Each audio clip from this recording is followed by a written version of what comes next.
lang, Ash Wednesday, Miyerkules de Ceniza. Kasi yung ash, abo, sa Espanyol at ceniza. Pero bukod pa doon sa Kwaresma, ano ibig sabihin ng Lent? Aid! Aid! Halika nga rito. Yung aking kasambahay. Lapit ka muna, lapit ka muna.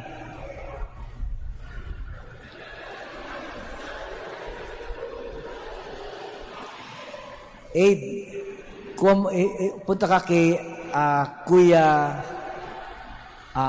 Kuya Prikepweng. Tapos, manghiram ka nga ng isang kaldero.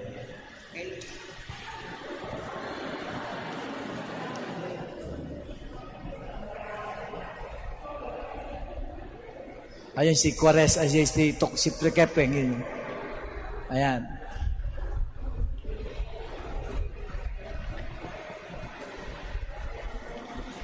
Si aid, sa Tagalog, ibig sabihin, ayuda. Okay, ito yung kaldero. Thank you, aid. Pinahiram ako ng kaldero ni Kuya Prikepweng. Ngayon, ginamit ko yung kaldero for 1 week. Okay?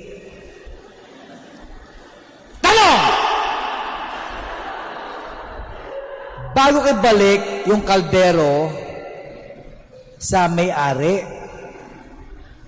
anong kondisyon ng kaldero bago ibalik sa may-ari? Dapat ano?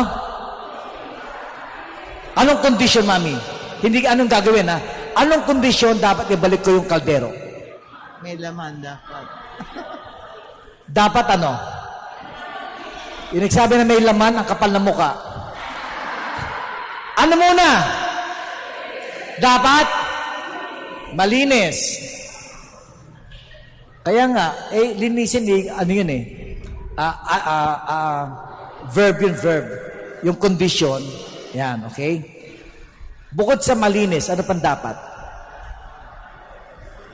Makapal ang mukha, may laman agad. Ano pa? Malinis. Ano pa? Ano pa? Maayos, walang yupe. Yes or no?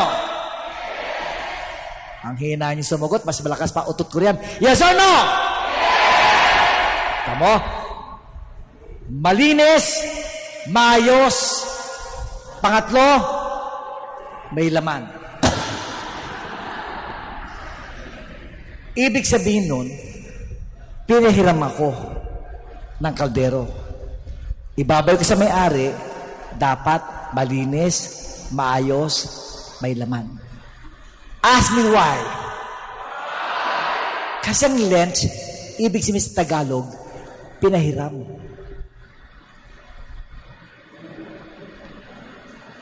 Past tense ng lend, Lent. Tama no? Pinahiram. So in other words, kung pinahiram sa akin ito, ibabalik ko sa may-ari, dapat malinis, maayos, may laman.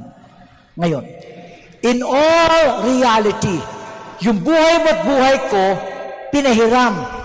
Hindi natin hiniram. Ask me why? Kasi pag hiniram mo, mami, ibig sabihin, alam mo. Buhay mo dumating sa hindi mo naman alam Tama? Yes or no? Dumating ang buhay mo, hindi mo alam. Pinanganak kang ganyan, ganyan ka na lang. Sabihin, hindi mo lang na pinahiraman ka hanggang sa nagkamali ka na lang. Kung isipin, your life, my life, is not borrowed, but lent. Not borrowed. Pag borrowed, ako ang nanghiram. Hindi. Pinahiram lang tayo. Hindi natin alam. Second, not even borrowed, but not even given. Again, my life, your life is not given.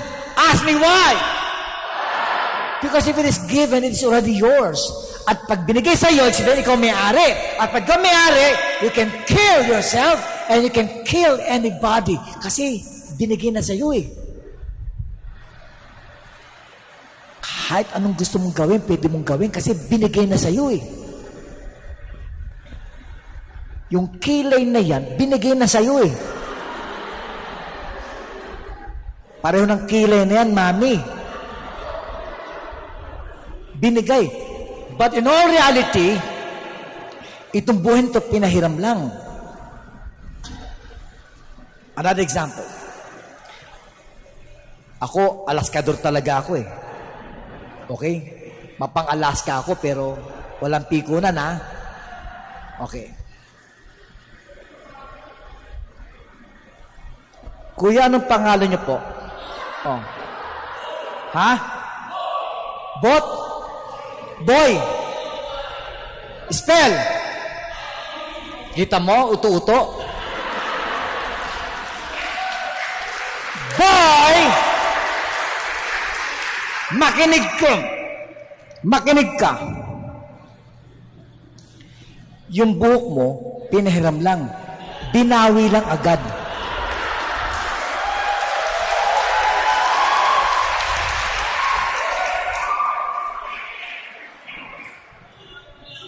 O nga, kaya ibig sabihin nito, pag may tumasik na laway sa'yo, mag-Son of the Cross ka, holy water yun. Okay? Kaya pala pag Ash Wednesday, naglalagay ng abo, sinasabi, ang pangalan mo kuya? Jess. Bobby. Jess, ang pagkakasabi ng pare, remember that you're dust. And to dust shall return. Bobby, remember that you're dust. And to dust shall return. Ano pangalan mo, bro? Ray. Pangalan mo? Aljeri. So, remember, Jess, that you're dust. And to dust shall return. Bobby, remember that you're dust. And to dust shall return. Sa Tagalog, boy, no? Pangalan mo? Ray. Sa Tagalog, Ray, mamamatay ka rin. Yan lang ibig sabihin nun. Pag sinabihan ka rin, remember your dust shall return, sabi, mamamatay ka rin. Yun lang yun. Kaya pala, pag tayo naghihingalo na,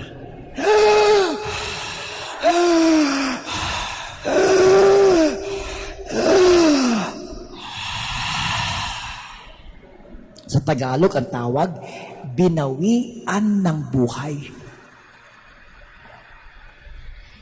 Binawian ng buhay. Bakit?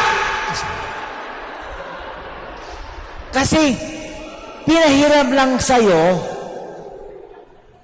binawi lang sa'yo. Kaya binabawi niya. Pag namatay, binawian ng buhay. Pinahiram, binabawi niya. Boy, yung buhok mo, pinahiram, binawi ng maaga sa'yo.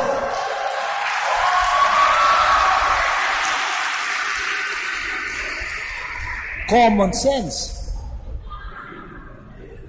Kaya nga, pinapaalala sa atin, tuwing Lent is not only Kwaresma, but pinahiram. Kung ganun pinahiram, bago bawiin ng Diyos sa atin, kailangan malinis, maayos, may laman.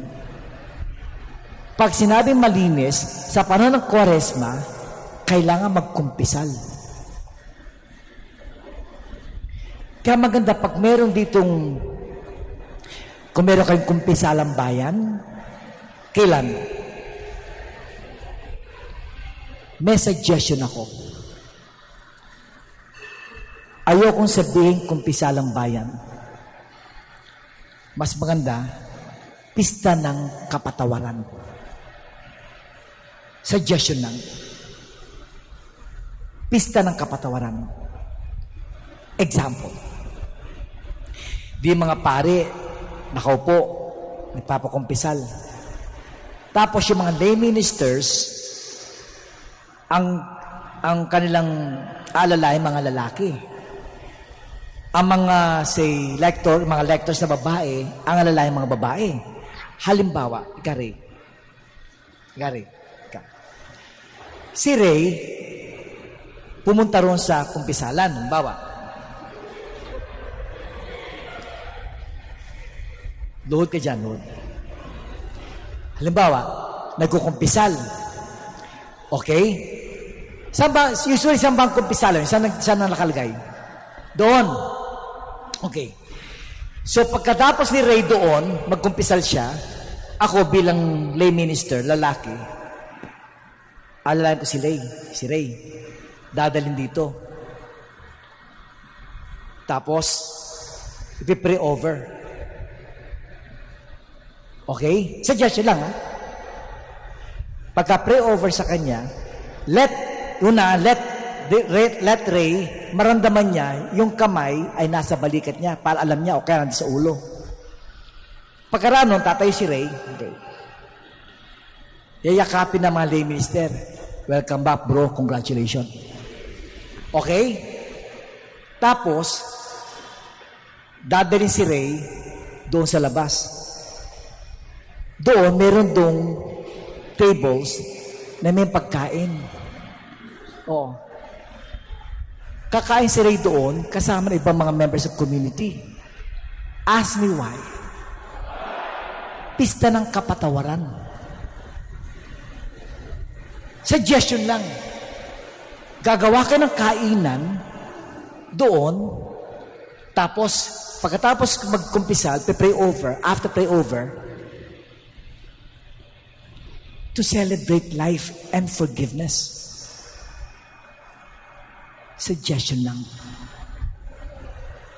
Oo. Ang nakalagay, mas maganda nga Feast of Forgiveness. So yung ibang mga members ng community ng parish, sila maghanda ng pagkain. Nandun sila. At habang kumakain sina Ray, magtatanong iba, Ray, kumusta na experience mo? Vine-verbalize niya, alam mo, sister, natuwa ako kasi hindi lang lugawan ang bibigay. Luga 2, luga 3. Pala si Ray. Panalong visual aid. Opo ka na. Suggestion lang. Kasi hindi madali ang magkumpisal. Hindi madali magkumpisal. Ask me why, mami. Halimbawa, magkukumpisal na ako. Ang haba ng pila, bukas na lang. Oh. Hindi. Ngayon na umpisal. Ay, si Father Guido, bukas na lang. Diba? In all reality, namimili kayo ng paring kukumpisal. Yes or no? Kaya mahirap magkumpisal, I tell you. Ako namimili ako ng pare eh. Yung pagka ako nagkukumpisal, kaklase ko, galing Palawan.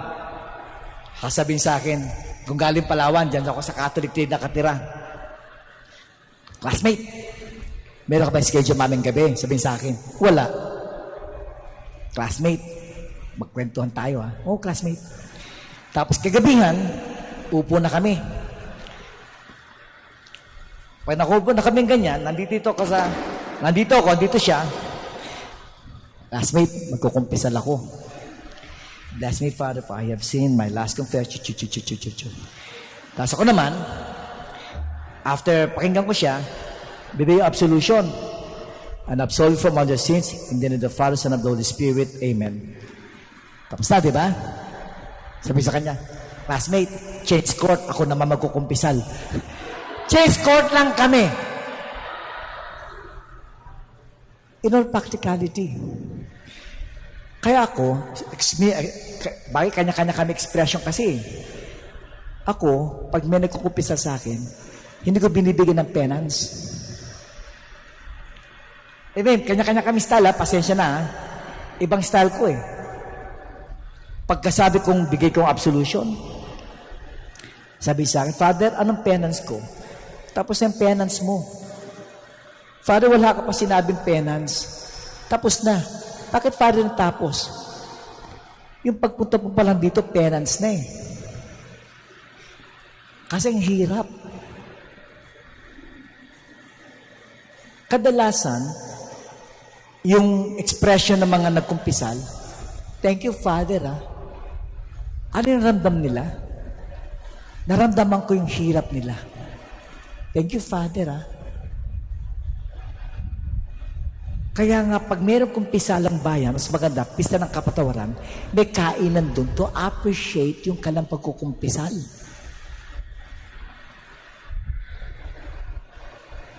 Masaya yan, sabi sa'yo. PS, pag may kainan doon, pira niyo yung mga pare, ha? Kung gagawin nyo, pagkasabi kay Father, yung idea galing kay Father Arlo. Yakapin, halimbawa, kaya nga babae, lalaki. Pag babae nagkumpisal, ang yayakap yung mga lektora. Mag-pray over. Kapag lalaki magkukumpisal, ang yayakap at saka mag-pray over yung mga lay ministers. Okay? So yung kumpisal, kailangan malinis. Number 2, dapat maayos. Pag sinabi ang pangalan, bro? Reynold, pag sinabi ko sa'yo, Reynold, UK.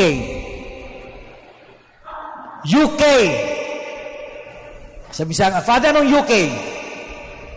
Sabi nyo nga, Father, anong UK? Reynold, umayos ka. UK. In other words, ayusin ang buhay mo. May mga bagay na hindi na dapat pinapatulan. Di ba, Marites? Hindi lang Marites. Meron pangalawa. Pakito. Fake ito. In other words, may mga bagay hindi na pinapatulan, hindi na binabalikan. Ang mga babae, pag nagkasala ang lalaki, paulit-ulit. Laging siya, yan na naman, yan. Ang daling mga babae, ang hilig. Mamaya papaliwanag ko. I-remind o pinapaalala yung ginawang kasalanan. Huwag mo nang ulitin. Mamaya, bibigyan natin ng stress yan. Kaya dapat sa pag-aayos. Number 3, dapat may laman. Bro, ang ganda ng buhok mo, kulot. Ganyan din yung buhok ng kilikili ko, kulot.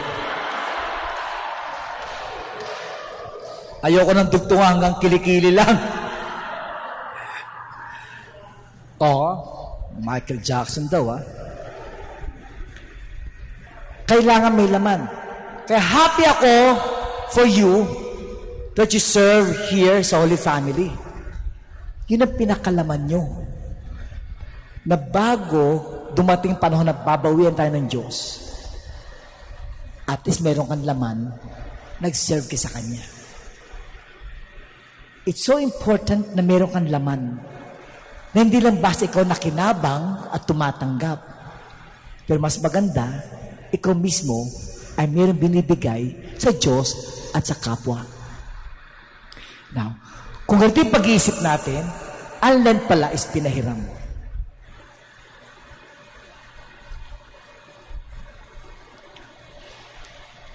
Yan.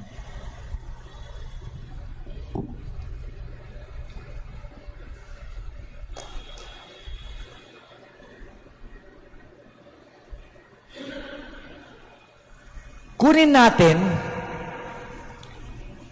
papaliwanag ko lang, may misa ba tayo ngayon? Wala na? Wala na misa? Nagsimba na kayo? Okay, good. Tignan natin yung malinis, maayos, may laman. Sa mga nagdaang linggo ng ating Kwaresma. Balikan natin.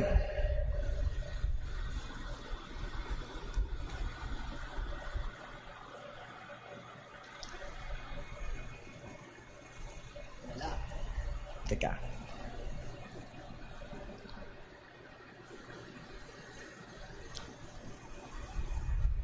Wala.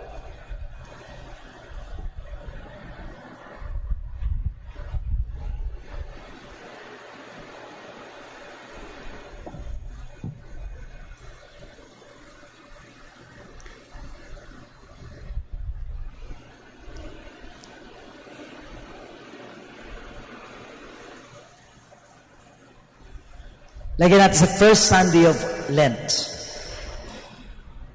Kasi niniwala ako kasi na ito may mga dugtong-dugtong yan. Lagyan natin sa readings of the Mass.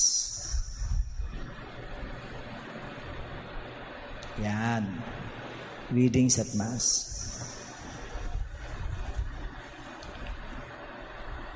Maliit, ano? Lagyan natin.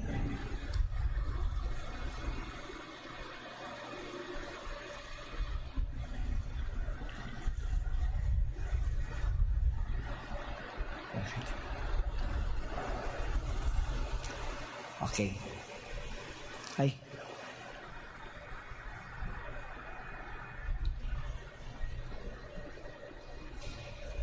Yan. Pakibasa yung gospel nung March 6, first Sunday of Lent.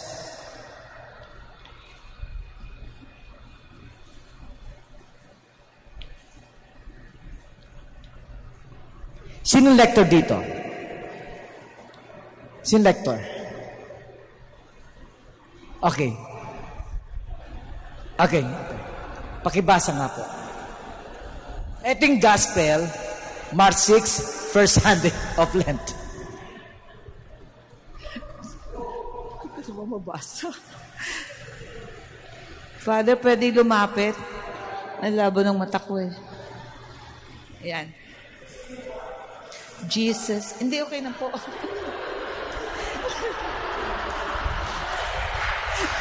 Okay na po. Jesus was led by the Spirit into the desert and was tempted. Filled with the Holy Spirit, Jesus returned from the Jordan and was led by the Spirit into the desert for 40 days to be tempted by the devil. He ate nothing during those days, and when they were all over, he was hungry. And when they were over, he was hungry. The devil said to him, "If you are the Son of God, command this stone to become bread."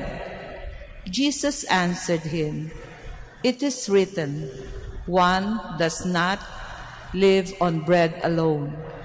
Then he took him up and showed him all the kingdoms of the world in a single instant. The devil said to him, "I shall give to you all this power and glory, for it has been handed over to me, and I may give it to whomever I wish. All this will be yours if you worship me." Jesus said to him in reply, "It is written, you shall worship the Lord your God, and him alone shall you serve." Then he led him to Jerusalem, made him stand on the parapet of the temple, and said to him, "If you are the Son of God, throw yourself down from here, for it is written, He will command his angels concerning you to guard you. And with their hands they will support you, lest you dash your foot against a stone. Jesus said to him in reply, It also says, You shall not put the Lord your God to the test. When the devil had finished every temptation, he departed from him for a time. Thank you po, ate. Pangalan niyo po? Vivian. Mami Vivian, bagong kulay kayo? Kung nagtitipid ka, merong 5 piso, Jobos, tapos. Jobos. Okay. Kung titignan niyo kung Kwaresma, Lent, ang first Sunday of Lent ay ito. Yung Jesus was led to the desert and he was tempted by the devil. Ano ibig sabihin? Pinapakit sa unang linggo na lahat ay may pinagdadaanan. Lahat may pinagdadaanan. Hindi lang yung tukso dumadaan sa atin. Pati yung hirap ng buhay. Lahat may pinagdadaanan. Hindi lang yung hirap ng buhay. Pati yung rejection sa family. Kung meron pinagdadaanan, please, huwag ka mawala ng loob. Ask me why? Because even Jesus, pinagdaanan niya eh. Bakit ka magsabi, Lord, bakit mo pinahirapan? Yung asawa ko may sakit ng COVID, tapos yung anak ko nasa hospital. Lord, bakit mo ginagawa sa... Pwede ka naman magsabi na ron, yes or no? Yes or no? Pero kakalimutan, may pinagdaanan din siya. At ang maganda dito, lahat ng tuksong dumating sa kanya, ang pinakasagot niya, Word of God. It is written. It is written. It is written. Kaya napakahalaga yung salita ng Diyos. Because ang handle ko rito, sabi ni Jesus, one does not live by bread alone, but by every word that comes forth from the mouth of God. Yung unang tukso, one does not live by bread alone. Meaning, Mami,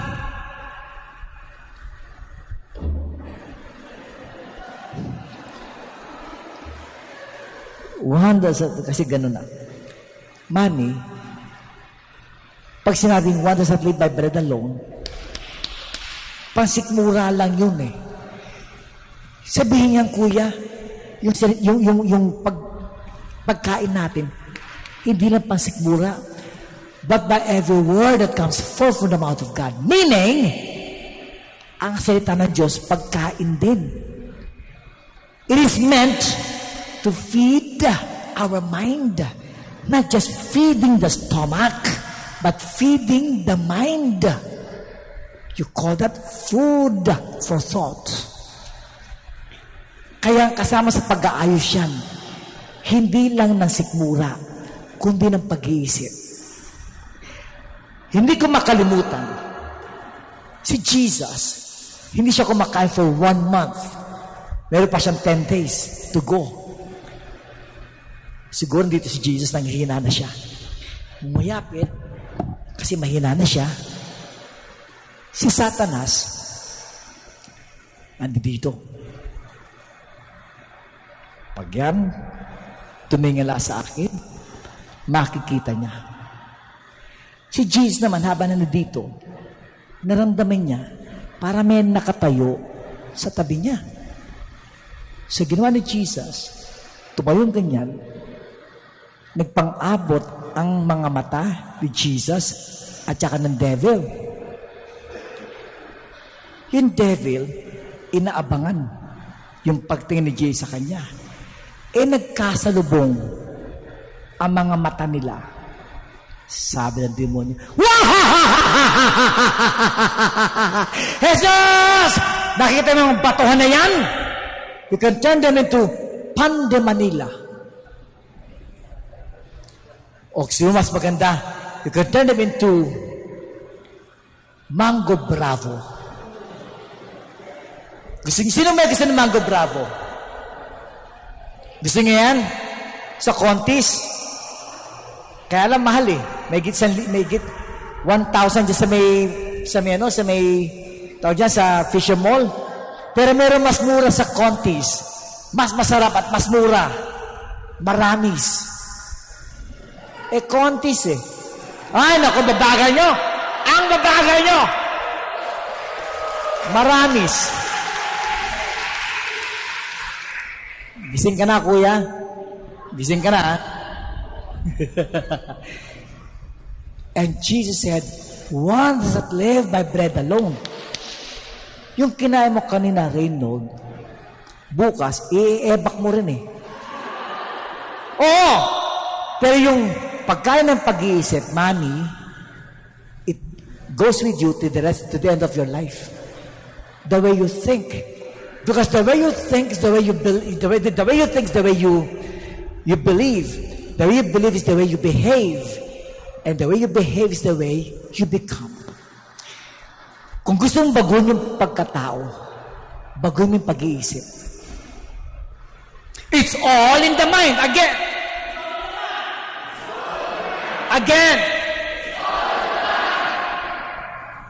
Ako, hindi ako gumagamit ng katagang stress.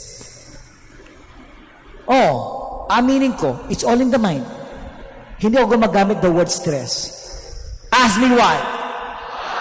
Kasi pag stress ako, feeling ko sabay-sabay, overwhelming, at ang pangit doon, hindi ko alam kung saan ako pwede magsimula. Kaya lalo nakaka-stress pag inisip na stress ako. Ayong ginagawa ko, Mami, sinasabi ko sa sarili ko, one at a time. I can start anywhere and I will end somewhere. At least one at a time. Pag sinabi na stress ako, hindi ko alam kung saan ako magsimula. It's all in the mind. Another example. Mami, ilang taon na kayo, Mami? 73? 72? 73 nga! Mami, hindi ko tinatanong yung waistline. Ano ilan? Okay. To give you one example lang. Give me an old woman, mabagal na maglakad, pero malakas pa ang pag-iisip, she can still be functional. Yes or no? Give me an old woman, maybe 70 years old, or even 65 years old, mabilis pa maglakad, pero ulyanin, hanggang bahay lang siya. Common sense. It's all in the mind. I am 64 years old. Hindi ko iniisip na tumatanda ako. Aminin ko. Pag medyo may sakit na dito ko, kaya ko yan. Counting exercise lang. Hindi ko iniisip. Pag isipin mo, tumatanda ako. Mami, lalo ka manghihina. Oo. It's all in the mind. Kaya nga yung Word of God during the Mass is to feed your mind. The Eucharist is to feed your soul. Kaya para sa akin, ang Holy Mass is both bread of life, the Word of God, and the Eucharist. Hindi lang Eucharistia. Kaya ang advocacy ko, ang lectors, especially mga pare, dapat marunong magpakain ng pag-iisip sa mga tao. Because in reality, yan ang bit-bit nila. Feeding the mind. Kaya nga si Jesus,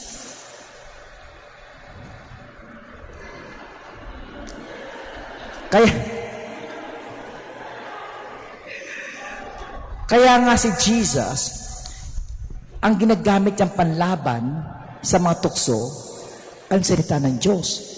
because it is meant to feed the mind.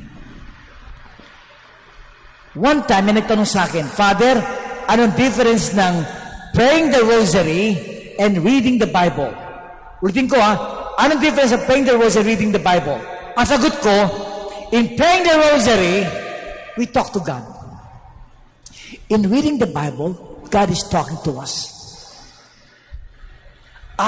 Kaya pala, pag ang born again, merong problema, yung kapwa born again, mag-advise ng Word of God, as if God is talking to the person. Kaya si Manny Pacquiao, binitawan niyang Catholic faith niya. Nagkakaproblema siya kay Jinky, because si Manny Pacquiao, may iba yatang may yata Oo. Si Manny Pacquiao, bago siya lumaban at mataas lumaban, meron siyang Holy Mass Nagkakaproblema. Dumating ang mga born again. Binigyan ng Word of God. Nagbagong pag-iisip. Yun ang kulang natin. Ang Catholics, pag may problema ka, lalapit ka sa Kanya, sasabihin niya, sige sister, I'll pray for you. Ganun lang! Kulang. Tama yung praying. Tama yun. Pero sana, may Word of God to talk, God talking to her. Yun ang kulang. Kaya this gospel, first Sunday of Lent, is about temptation. Anong ginamit ni Jesus? Salita ng Diyos. Ask me why? It's all in the mind. You feed the mind. You call that food for thought. Doon galing ang lakas natin. Sa pag-iisip. I'm sure, bro, may mga klase nagkakaroon depression. Yes or no? Yes. And some of them are even thinking of killing themselves. Yes or no? Yes. In all reality, it's all in the mind.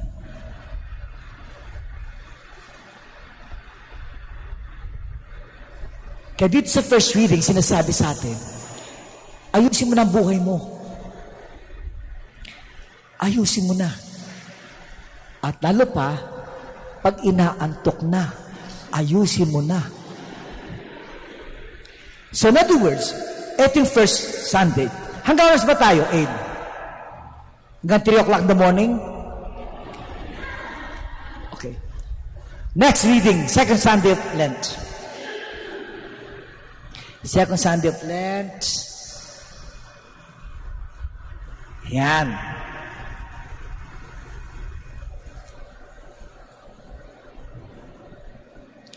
Sino pang lector?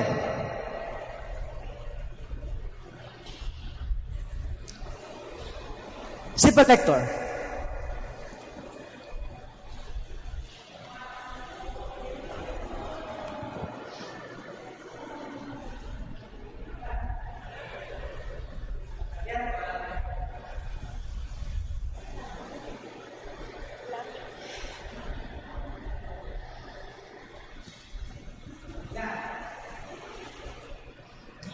While he was praying, his face changed in appearance, and his clothing became dazzling white.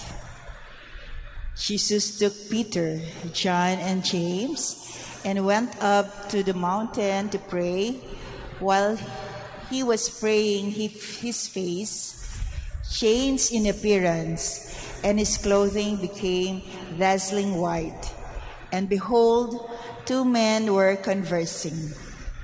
With him, Moses and Elijah, who appeared in glory and spoke of his exodus that he was going to accomplish in Jerusalem.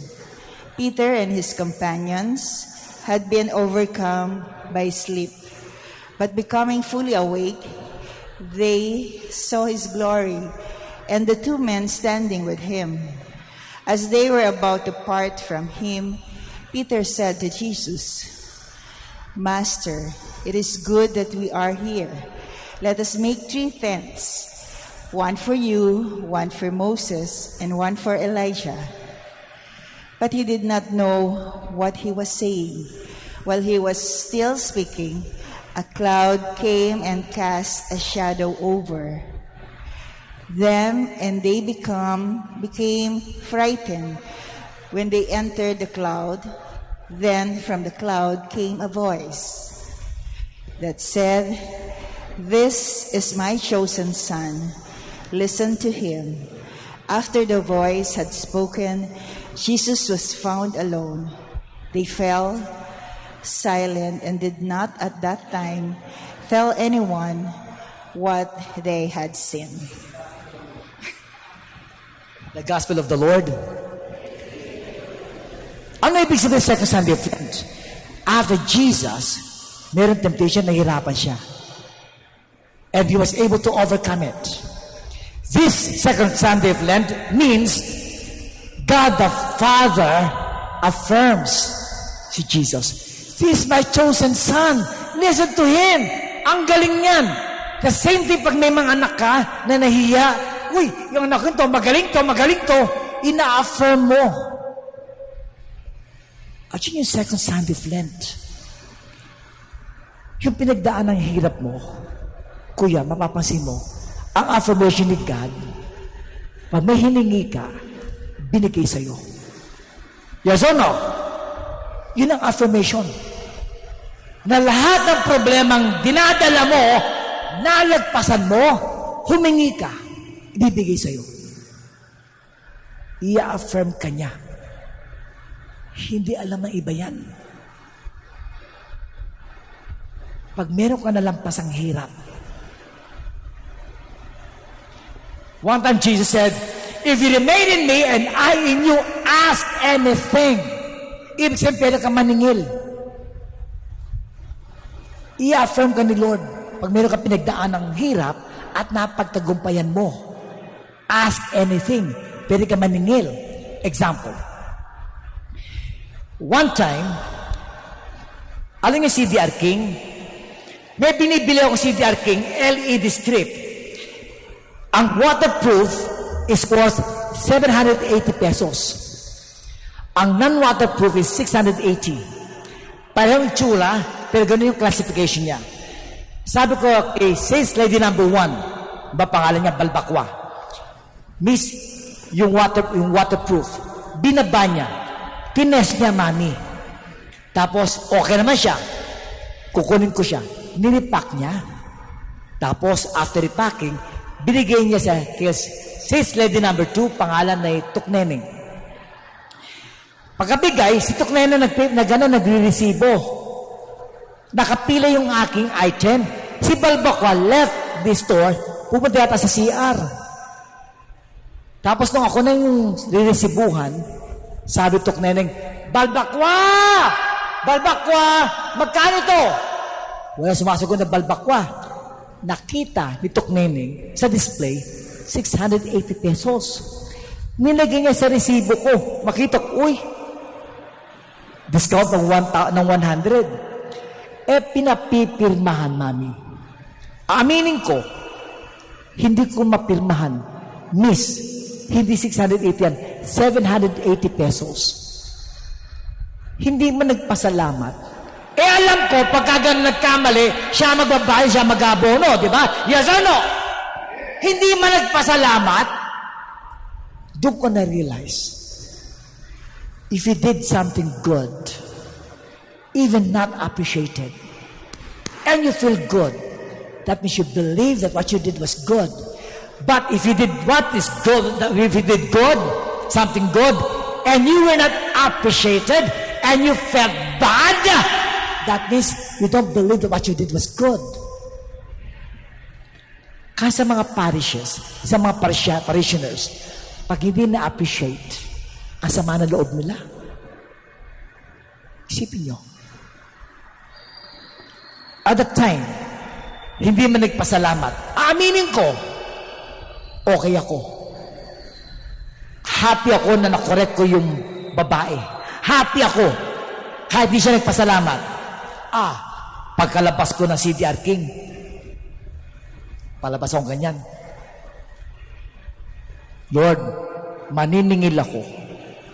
Gumawa ako ng something good today. Maniningil ako. Boy, sinabi ko talaga yun. 1 week after, meron ko interview sa US Embassy.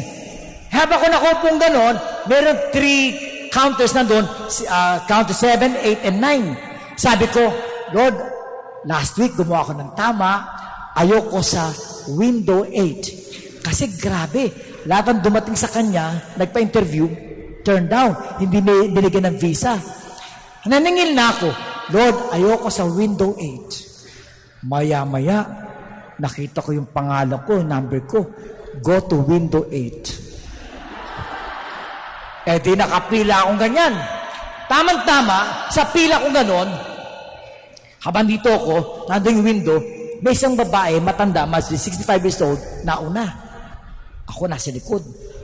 Pagdating niya doon sa counter, ako naman dito, nandun na siya, overheard ko, yung usapan ng consul, babae, lalaki, babata pa, mataray. Eh, where is your bank certificate? How about your land titles? Ang dami hiningi, mami. Pagkaan, sorry ma'am, I cannot give you a visa. Babae, ako susunod. Lord, gumawa ako ng tama last week. I'll get my visa today. Good morning, sir. Good morning. Sabi sa akin ganun. Where are your papers? Yes, sir. You stay in the U.S. And how will you stay in the U.S.? Sir, I'll stay in Minnesota with my brother for 2 weeks and 2 weeks with my friend in L.A. Okay. You got your visa. Yes! Yes! Yes! Nakasingil ako. Pwede yun. I mean, pwede yun. Pag may ginawa kang tama, singilin mo ang Diyos. Sinabi niya eh, if you remain in me and I in you, ask anything. Sinabi niya eh. Pag magsiserve ka, papalitan mo halimbawa absent, extra time mo. Bago ka tumuntong doon, Lord, maniningil ako sa iyo. Sinabi niya eh. Kaya nga, this particular gospel, second Sunday of Lent, it means affirming you with blessings. This my chosen one, listen to him. Magaling yung anak kong yan. At hindi lang si God the Father nag-affirm sa kanya, even the Holy Spirit, because yung light. And not only the Holy Spirit and God the Father, but even Peter, James, and John, nakita. And even Moses and Elijah. Grabe yun at kuya, yung affirmation ng God the Father kay Jesus. At yun din sinasabi sa'yo. Third Sunday of Lent, tayo lahat magbabasa. Lahat magbabasa.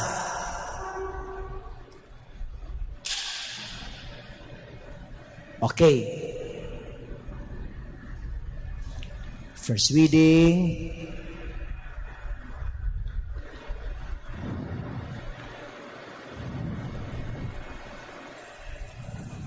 Yan. Second reading pa lang.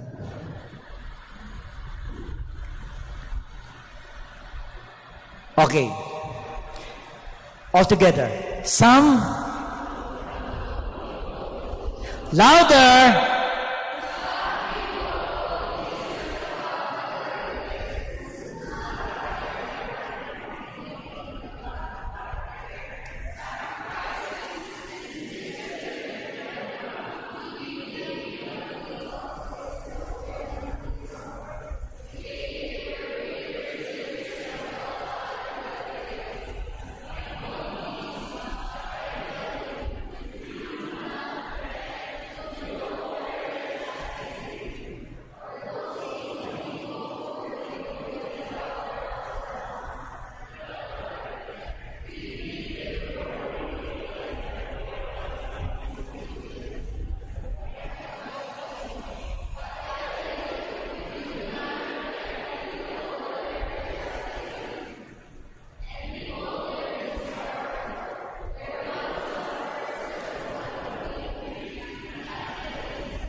short, sinasabi ito, one more chance.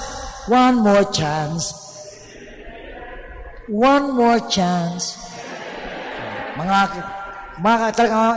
MU ka, mga MU. Ayaw ka ng MU? Madaling utuin. Ang punto lang dito, if at a certain point, in-affirm ka niya, and yet nagkamali ka pa rin. Or, and yet, hindi ka namumunga, walang laman. Yun ang question dito. Ang sinasabi ni God, extend natin pa. Extend natin. Baka mamunga. Kaya nga, meron isang gospel, sinasabi, and God relent.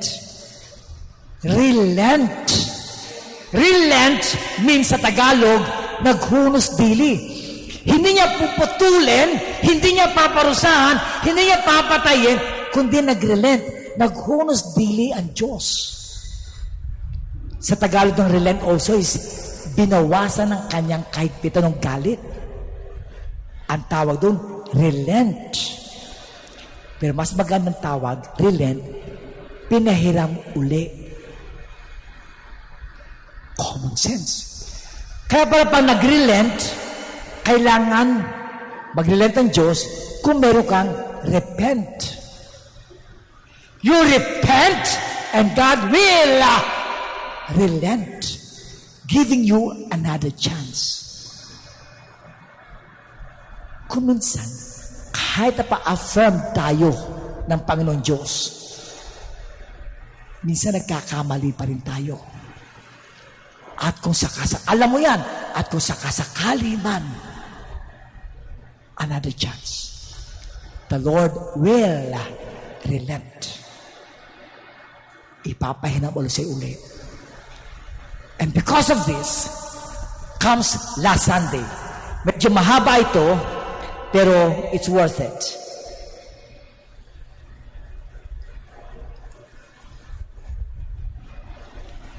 Ito yung last Sunday. Ito yung basahin natin sabay-sabay.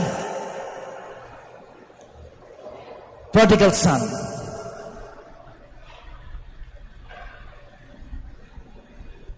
Okay.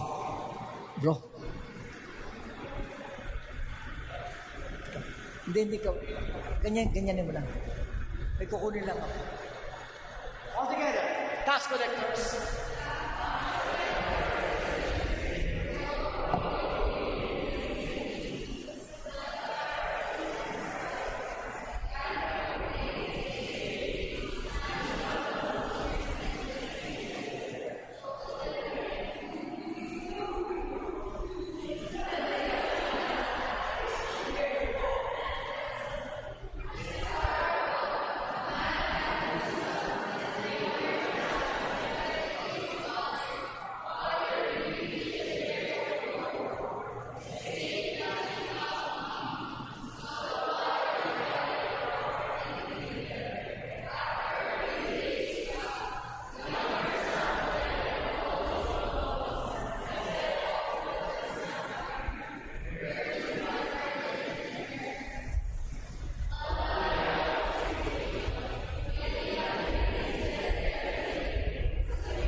To be called your son, treat me as you would treat one of your hired workers.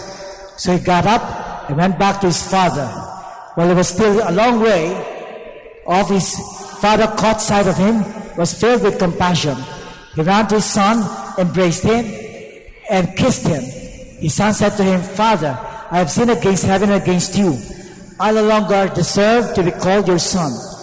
But his father ordered his servants, quickly, bring the finest robe and put it on him, put a ring on his finger and sandals on his feet.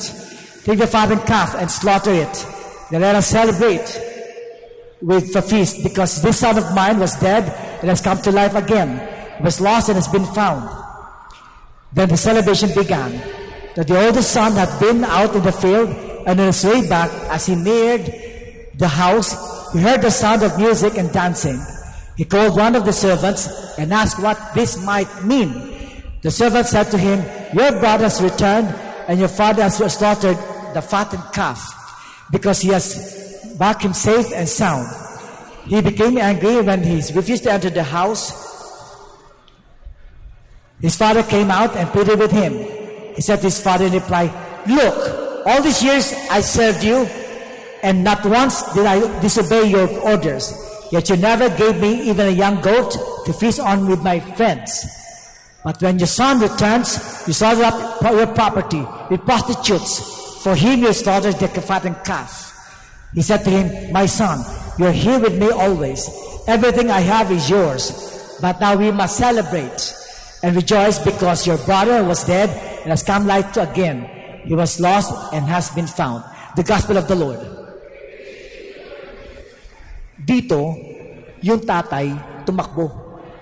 Niyakap yung anak. Kahit na pa nag-dress rehearsal yung anak, scripted. Father, I have sinned against heaven and against you. Scripted. Nakalinya na sasabihin niya. And when the father ran and kissed him, hindi tinapos. Sobrang pagmahal ng tatay. At nakakalungkot naman dito, on the other hand, yung kuya. Yung kuya naniningil. Binabalikan yung kasalanan ng kapatid. Binabalikan, tignan nyo ha. Binabalikan. Sabi nung kapatid ng kuya, Not once did I disobey your orders, yet you never gave me even a young goat to feast on with my friends.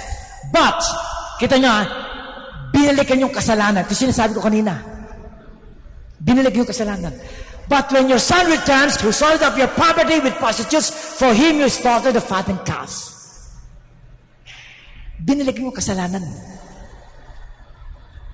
Ito yung second reading. Mahilig ako sa connection. Ang second reading, ang pagkakasabi,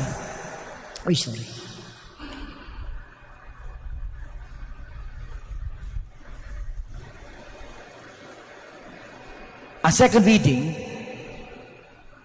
nakalagay doon, not counting trespasses. Para madali lang.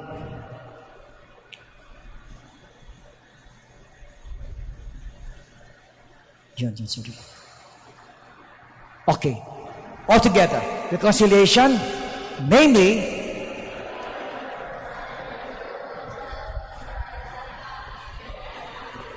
not counting their trespass against them. Meaning, si God, si Father doon sa gospel, hindi binilang yung kasalanan. Yung kuya, binalikan yung kasalanan. Yung tatay, hindi. Not counting trespasses. Lumilitaw, pagdating sa first reading, hindi ko napapay para mabilis, pagdating sa first reading, sabi sa first reading, last Sunday ito kung naalala yung binasa, God took reproach against them. Reproach means yung kahihiyan. Ang Diyos, tinanggal yung kahihiyan ng mga Israelita dahil sa kahigpitan nila, kalipinan nila, kahihiyan. Anong punto? Pero dudugtong mo. Kapag pala binabalikan yung nangyaring hindi maganda, nahihiya yung gumawa na masama. Pag pinatawad mo na, huwag mo nang babalikan. Kasi humingi ng tawad, nahihiya siya.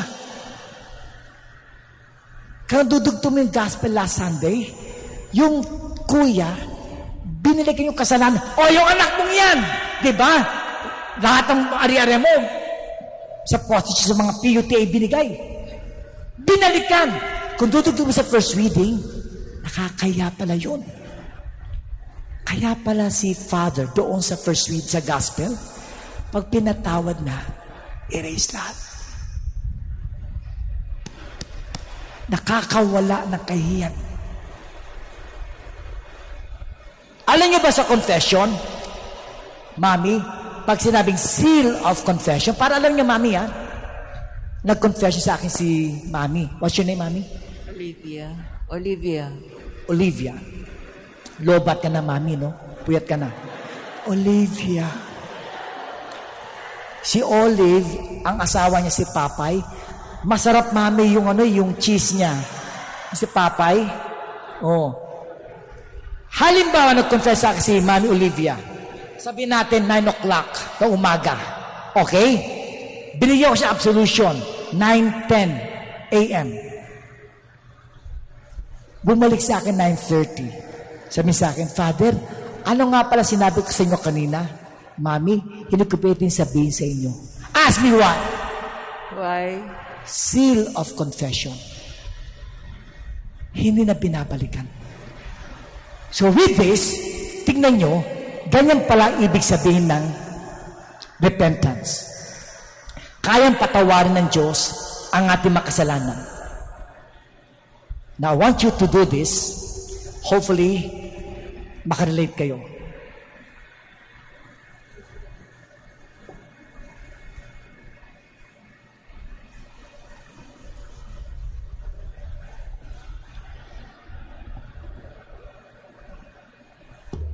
Hopefully, walang sound. Okay, hold on. Teka lang. Okay naman.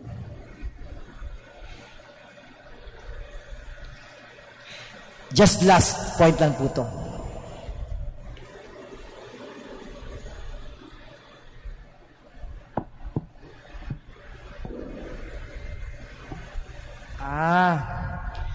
Nakakabit sa nakakabit sa HDMI, yung video niya, meron siyang sound.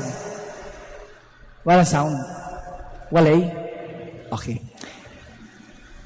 Okay. Kung naka-VGA ito, may sound siya. Okay lang yan. Natin. Walay? Okay. Okay na yan. Okay lang yan. Kung ganun yung istorya ng so to say, gospel last Sunday, kaninang misa, tungkol sa babae.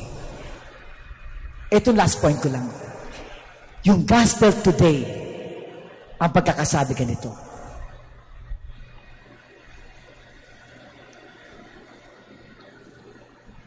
April 3.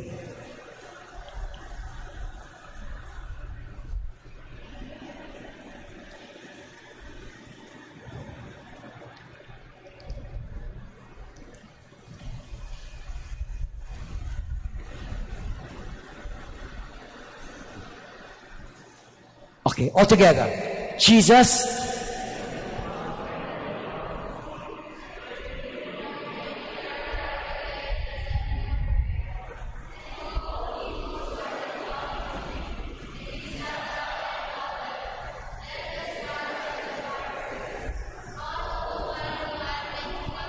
Adultery and made her stand in the middle.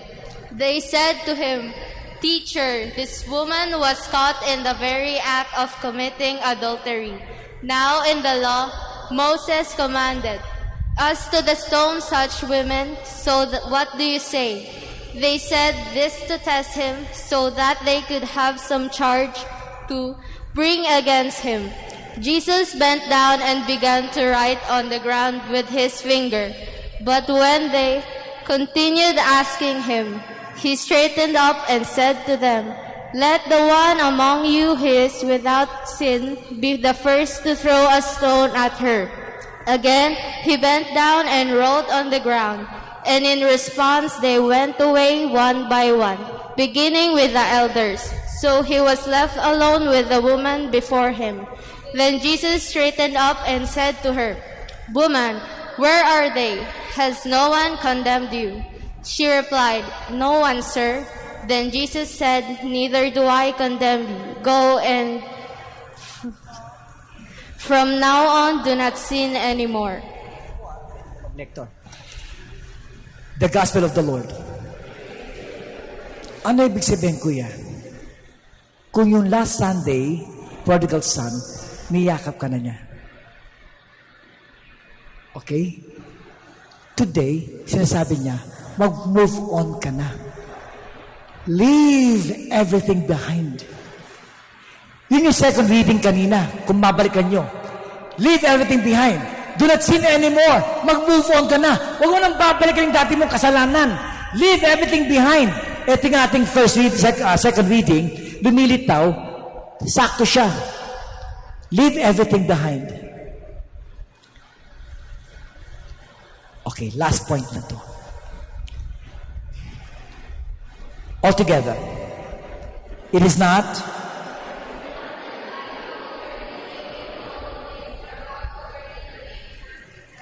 but I continue my pursuit in hope that I may possess it, since I have indeed been taken possessions of my Christ, Jesus. Brothers and sisters, I do for my part, do not consider myself to have taken possessions.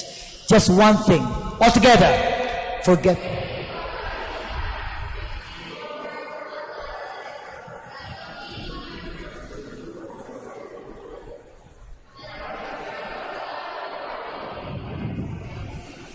Okay. Mami, tayo ko yan. Tayo po kayo, tayo. Oh. Ate. Pangalan niya po, ate? Lori. Okay. Halimbawa, ako yung father doon sa prodigal son. Ito yung daughter ko. Humingi ng tawad. Halimbawa, ako si Jesus. Eto ikaw, humingi ng tawad, iyakapin kita. At this tomorrow Sunday, ang sinasabi, leave everything behind and sin no more. Yun ang bilin tong araw na to. Sin no more. Leave everything behind. Ano ibig sabihin? Be faithful. Tatlo lang yan. One, commitment sa ginagawa mo. Uting ko, kayo as altar boys, altar girls, lectors, commentators, lay ministers, and others dito, MBW, Mother Butler, just continue doing it. Leave everything yung makasalanan nangyari. Yung pagkakamay, huwag nyo nang babalikan. Ask me why! Ayusin mo nga eh. And be faithful now sa iyong ginagawa. Ask me why! Yun ang pinakalaman mo eh. Kaya nga, with this reading sa araw na to ng Sunday, you got your commitment sa ginagawa mo. Number 2, you got your perseverance. Again, perseverance. May mga parishioners, pag hindi gusto, atin natin lang.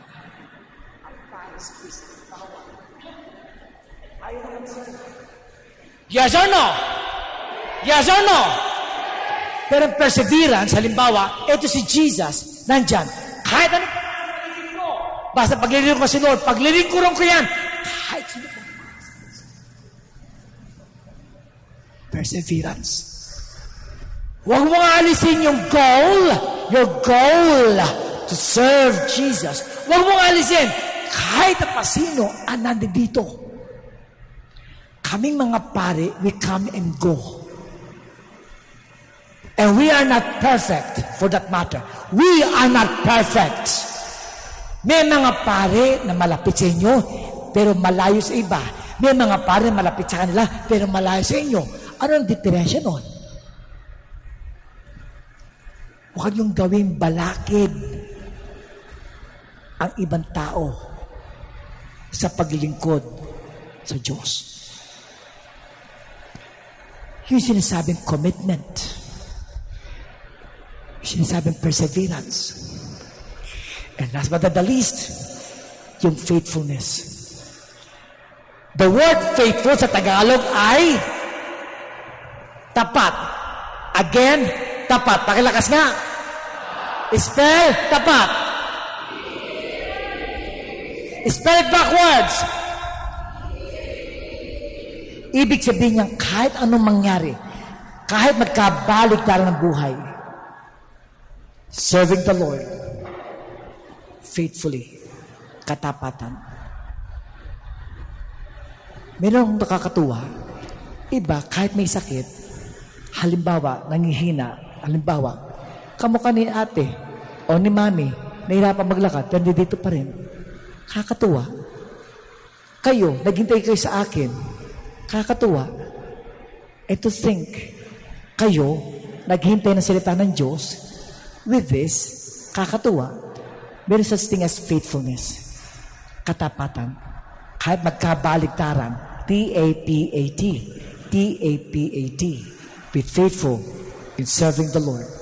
Because after all, pag dumating panahon na yon, ikay malinis, maayos, at may laman.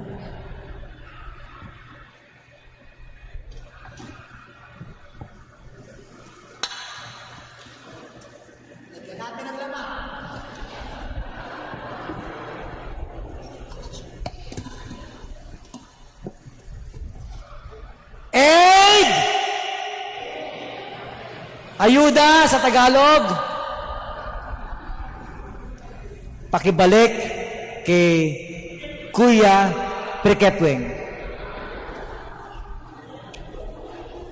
And that's what you call Lent. Pinahiram, dapat malinis, maayos, at may laman, pagbabawiin na may-ari. Maraming salamat po.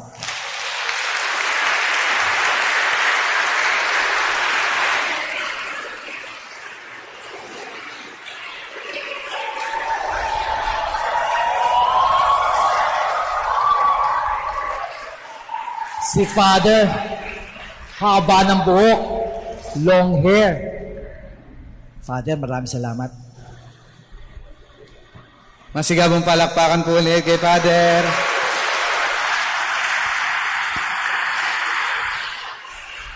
Father, hindi ko po pwedeng gawin yung ginagawa nyo kasi baka magiba yung upuan. Pero, Father, maraming salamat sa inyong pagninilay para mas lalo naming maintindihan ang aming gawain bilang lingkod simbahan. Nung nasa Balintawak pa po yata ako, Father, kayo ko naalala nyo, naimbitahan ko rin po kayo.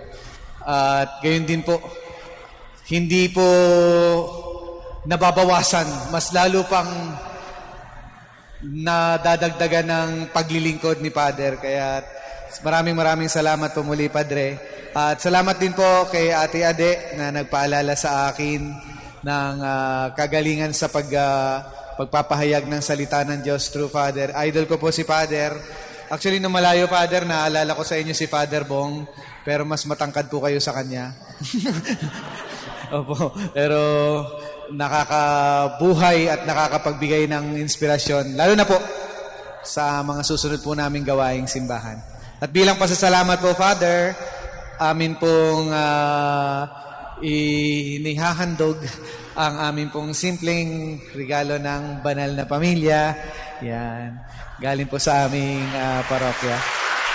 Thank you, Father. At siyempre po. Yan po. May laman po yan, Father. Okay.